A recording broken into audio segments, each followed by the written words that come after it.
everyone, today we are started new chapter and chapter name is collection of data. So first of all we discuss what is the collection of data. Data collection is the systematic approach to gathering and measuring information from a variety of sources to get a complete and accurate picture of an area of interest.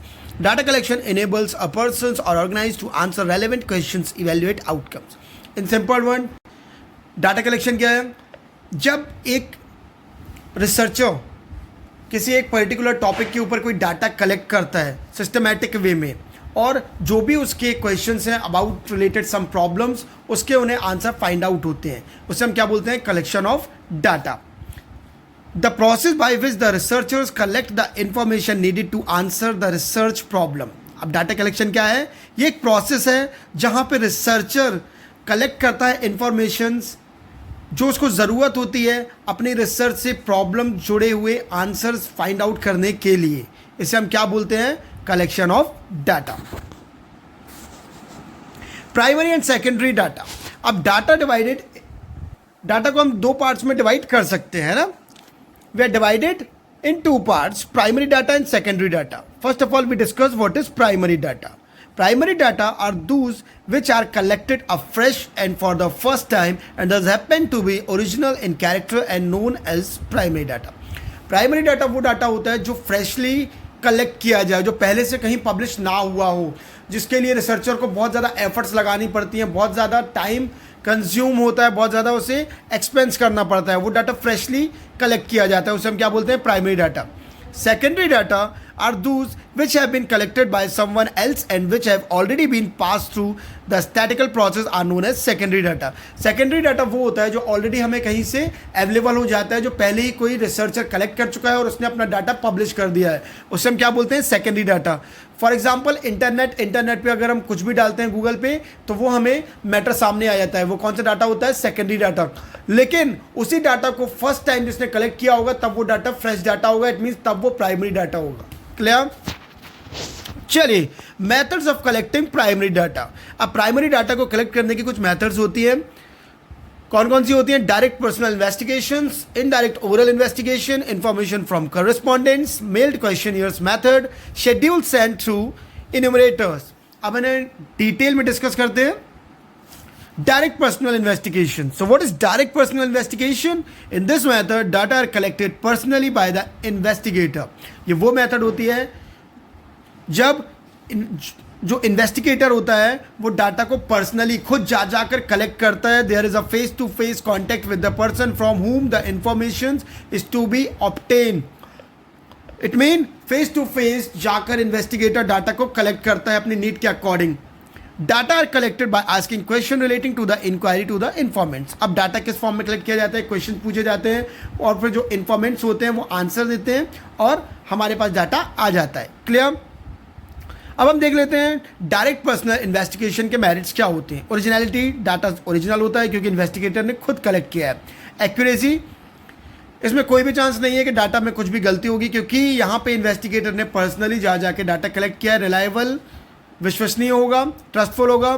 Uniformity, अब data में ऐसा नहीं होगा कि जो भी हमारा investigator है उसने अलग अलग तरीके के क्वेश्चन पूछे होंगे. उसने जिस तरीके के क्वेश्चन पूछने थे उसने इन्फॉर्मेंट से वही क्वेश्चन पूछे होंगे और उसे वही आंसर मिले होंगे. इट मीन्स जो डाटा है वो कैसा है? यूनिफॉर्म. फ्लेक्सिबिलिटी, अब जो इन्वेस्टिगेटर है वो पर्सनली डाटा कलेक्ट कर रहा है तो वो अपने अकॉर्डिंग क्वेश्चन थोड़े बहुत चेंज कर सकता है. अब इसके कुछ डिमेरिट्स भी होते हैं. Not proper for wide area. Wide area के लिए बिल्कुल भी सूटेबल नहीं है बिकॉज इट्स इम्पॉसिबल कि एक सिंगल बंदा जाके बहुत बड़ा एरिया कवर करे और जो डाटा है वो कलेक्ट करे. पर्सनल बायस, अब कई बार क्या होता है जो डाटा कलेक्ट किया जाता है वो बायस बेस पे कर दिया जाता है. इट मीन्स वो फेयर नहीं होता. किसी से कुछ क्वेश्चन पूछ ले जाते हैं और किसी से कुछ अपनी कन्वीनियंट के अकॉर्डिंग. रॉन्ग कंक्लूजन, इससे जो हमें कंक्लूजन मिलता है वो भी पूरी तरीके से सही नहीं होता, इसलिए हम इसे क्या कहते हैं? Wrong conclusion. Second one is indirect oral investigation. What is indirect oral investigation? Here the investigator obtain the information not from those person for whom the informant is needed. Information is collected orally from other persons who are expected to possess the necessary information. These other persons are known as witness. अब क्या होता है इसमें? Investigator direct information उसी बंदे से collect नहीं करता जिसके साथ वो इंसिडेंट हुआ है, बल्कि वो ऐसे लोगों से इंफॉर्मेशन कलेक्ट करता है जो उसके विटनेस रह चुके हैं, जिन्होंने उसे देखा है, जो आसपास उस टाइम पे थे। इट मीन्स वो डायरेक्ट वो इंफॉर्मेशन कलेक्ट करता है उन लोगों से जो लोग वहाँ पे मौजूद थे। इट मीन्स यहाँ पे जो इन्फॉर्मेंट्स है और इन्वेस्टिगेटर है वो डायरेक्ट एक दूसरे के कॉन्टेक्ट में नहीं आते। क्लियर? फिर से देख लीजिए, the investigator obtain the information not from those person for whom the information is needed. Clear? It means अब मुझे चाहिए कि लाइक एक मर्डर हो गया है, मुझे उस मर्डर से रिलेटेड इन्फॉर्मेशन कलेक्ट करनी है, तो अब मैं ऐसा तो नहीं होगा जिसका मर्डर हुआ उसी से इन्फॉर्मेशन मिलने वाली है। अब आसपास जो विटनेस रहे होंगे उन्हीं से इन्फॉर्मेशन कलेक्ट करना पड़ेगा, इसलिए इसे हम क्या कहते हैं? Indirect oral investigation. अब इसके मेरिट्स क्या होते हैं?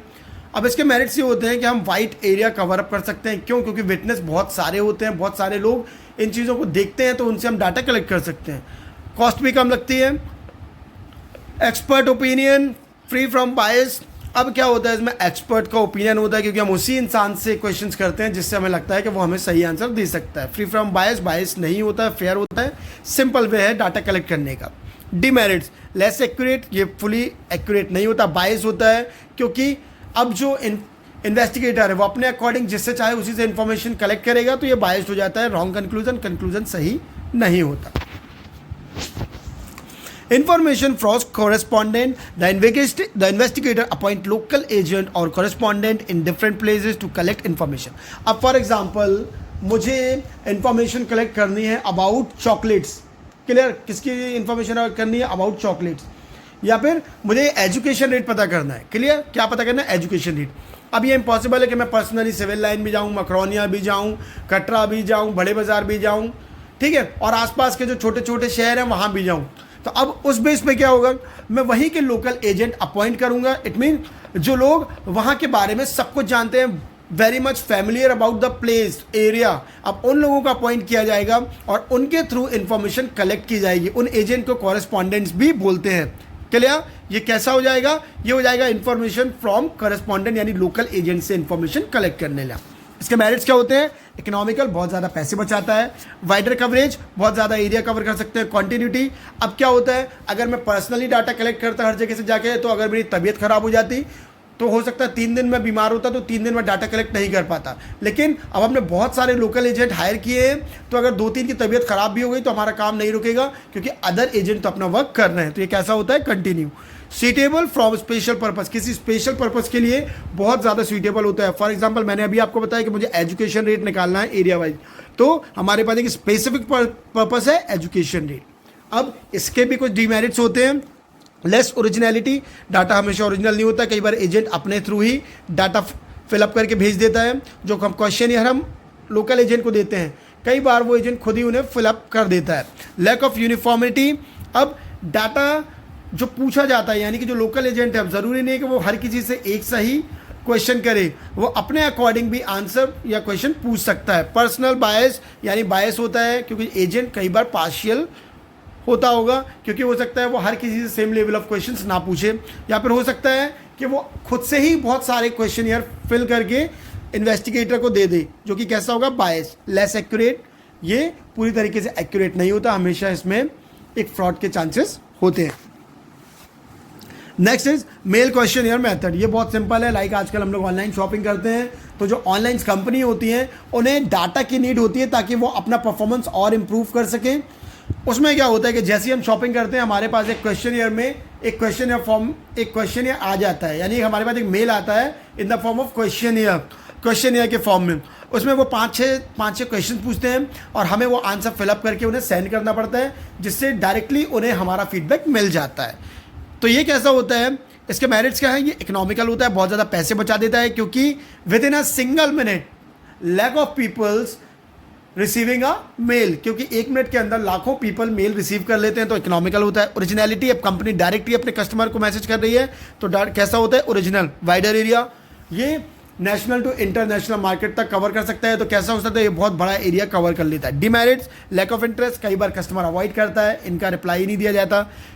लैक ऑफ फ्लेक्सिबिलिटी, बायस्ड, अब कैसा होता है? ये फ्लेक्सिबल नहीं होता। कई बार ऐसा होता है कि फॉर एग्जांपल मुझे प्रोडक्ट मैंने परचेज किया है, लेकिन मैं अपने फ्रेंड से कह देता हूँ लो यार इसका जो क्वेश्चन है उसे फिलअप करके भेज दूँ, तो ये कैसा होता है, बायस पार्शियल, लेस एक्यूरेसी, हमेशा ये प्रॉपर एक्यूरेट नहीं होता। Schedule sent through enumerator, enumerator भी वही है, a question is prepared as per the purpose of inquiry, so the enumerator himself approach the informants with the question. अब इन्वेस्टिगेटर एक question prepare करता है और उसे उसी क्वेश्चन बेस्ड पर डाटा कलेक्ट करना होता है। तो कई बार क्या होता है, जिन लोगों की अभी हम बात कर रहे थे, लोकल एजेंट जो उस एरिया में बहुत वेरी मच फेमिलियर है, जो उस एरिया के बारे में सब कुछ जानते हैं, knowing everything about the area. अब हम उन लोकल एजेंट को ही क्या बोलेंगे, इन्यूमरेटर, और उन्हीं से सारे क्वेश्चन फिलअप करा लेंगे। ये कौन सी मेथड है, शेड्यूल सेंड थ्रू इम्यूनरेटर, यानी इम्यूनरेटर को हमने अपना शेड्यूल ऑफ क्वेश्चन सेंड कर दिया और उन्हीं से सारी इंफॉर्मेशन कलेक्ट कर लेंगे, यानी कि वही इम्यूनरेटर सारे क्वेश्चन फिलअप करके हमें सेंड कर देंगे। इसके मेरिट्स क्या हैं, इससे हम वाइडर एरिया कवर करते हैं, एक्यूरेट होता है, पर्सनल कांटेक्ट इन्यूमरेटर, इन्यूमरेटर से इन्वेस्टिगेटर का पर्सनल कांटेक्ट होता है, कंप्लीट इन्वेस्टिगेशन, क्योंकि जो इन्यूमरेटर है वो वेल्ड नॉलेजेबल पर्सन होता है, इसलिए क्या होता है, कंप्लीट इन्वेस्टिगेशन हमारे लिए पॉसिबल हो जाता है इन्वेस्टिगेटर के लिए। कुछ डिमेरिट, एक्सपेंसिव है क्योंकि इन्यूमरेटर को तो आपको पे करना पड़ेगा, टाइम कंज्यूमिंग, थोड़ा सा टाइम कंज्यूमिंग होता है, डिफिकल्ट रिगार्डिंग इनएक्यूरेट डाटा, कई बार जो इन्यूमरेटर होता है वो अपने अकॉर्डिंग क्वेश्चन फिलअप करता है, लेकिन जो कस्टमर है उससे उसकी थिंकिंग मैचअप नहीं होती, तो कई बार वो कैसा हो जाता है, inaccurate, no suitable for private. अब प्राइवेट के लिए ये बिल्कुल भी सुइटेबल नहीं होता। Method of collecting secondary data, अब सेकेंडरी डाटा कैसे कलेक्ट कर सकते हैं, ऑलरेडी पब्लिश डाटा होता है, लेकिन इसे भी 2 टाइप्स में डिवाइड किया जाता है। First one is publish data and second one is unpublish data. What is published data? Generally, published sources are international, national government, semi-government, private corporation bodies, trade association, expert committees and commissions, report and research report. They collect the statistical data in different fields like national income, populations.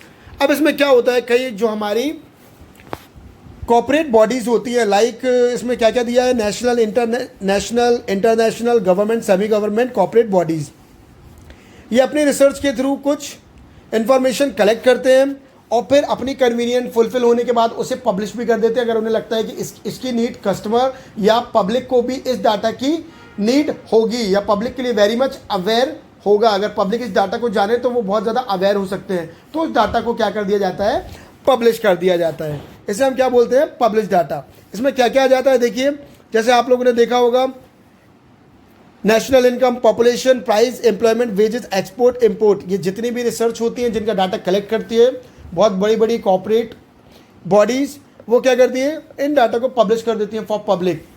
Clear. अब इसमें क्या क्या आता है, government publication, government publication में क्या क्या आता है, the central statistical organisation and various state government collection, compile and publish data on regular basis. Some of the important such publication are, अब ये क्या क्या पब्लिक कर सकते हैं, statistical abstract of India, annual survey of industries, labour, gazette reserve bank of India, bulletin. Semi government publication, semi government organisations, municipalities, district board and others also. ठीक है, semi government publication में कौन कौन आता है, organisation, municipalities, district board and others. Clear. अब इसमें क्या क्या होता है, इसमें कौन कौन सा डाटा होता है वो भी देख लेते हैं। बर्थ, ठीक है, birth, death and education, sanitation and many others related fields. Clear. Reports of committee and commission. Central government or state government sometimes appoints committees and commission on matters of great importance. अब कई बार central government appoint करती है कुछ committees, कुछ commissions, कुछ important topics के लिए या इंपॉर्टेंट फील्ड्स के लिए। Reports of such committees are of great significance as they provide invaluable data. These reports are like, अब इसमें कौन कौन सी रिपोर्ट्स हैं, Shah commission report, Sarkaria Commission report and Finance Commission report. Publication of trade association. Some of the big trade association through their statistical and research division collect and public data on various aspect of trading activities. अब इसमें क्या हो जाता है, trading activities related data collect किया जाता है और ये कौन करता है, some big trade association. For example sugar mills association publish information regarding sugar mills in India. अब एक शुगर मिल्स एसोसिएशन पब्लिकेशन है, वो किसके रिलेटेड डाटा प्रोवाइड करेगी, शुगर मिल्स इन इंडिया। ये था हमारा पब्लिकेशन, पब्लिश डाटा। क्लियर। अब हम बात करते हैं unpublish data. It is very simple, there are certain records maintain properly by the government agencies, private offices and firm, these data are not published. कुछ ऐसा डाटा होता है जिसे सेफली रखा जाता है, उसे पब्लिश नहीं किया जाता, but it in any chance government को लगता है किसी रिसर्चर को उसकी बहुत नीड है, तो कुछ रूल्स एंड रेगुलेशंस के थ्रू वो डाटा उसे प्रोवाइड किया जाता है, लेकिन वो पब्लिश नहीं होता। अगर किसी रिसर्चर को बहुत नीड है और गवर्नमेंट को लगता है कि उसे वो डाटा प्रोवाइड कर देना चाहिए, तो जो एजेंसीज हैं जिनके पास वो डाटा है वो उसे प्रोवाइड कर सकते हैं। ये क्या हो गया? Unpublished data. So I hope students आपको आज का वीडियो पसंद आया होगा और आपको कलेक्शन ऑफ डाटा पूरी तरीके से समझ में आया होगा। हमारे नेक्स्ट लेक्चर में डिस्कस करेंगे हम कुछ न्यू टॉपिक्स। तब तक के लिए thank you. Please subscribe my channel.